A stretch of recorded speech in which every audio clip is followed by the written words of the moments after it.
Makonde, kila mimi nikinyonga kitu changu mwanangu unachukua mwanangu iko kitu changu kingine unajua Afisa sikia. Maskani mzee, mwisho mtu wiki mbili tutatakiwa ashaji wa kunyonga kitu.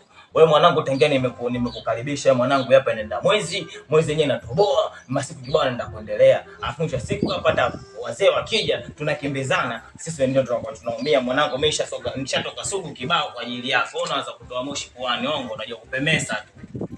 Sasa wewe mimi habari ya kunyonga na mimi wapi na wapi? Mimi kunyonga sijui. Wewe unanipa. Sasa mimi sinajua kuvuta. Abu, hii maskani mzee nakwambia itakushinda mzee. Hii maskani itakushinda mzee wangu. Kama una jambo lako sema, swali linginelo bwana wewe.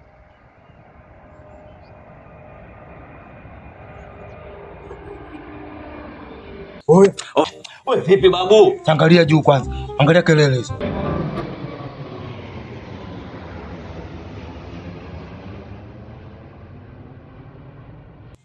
Asa mwanangu si ndege hiyo kabisa mwakafuma konde. Oa. Ndege? Aha. Itakuwa wazungu hao.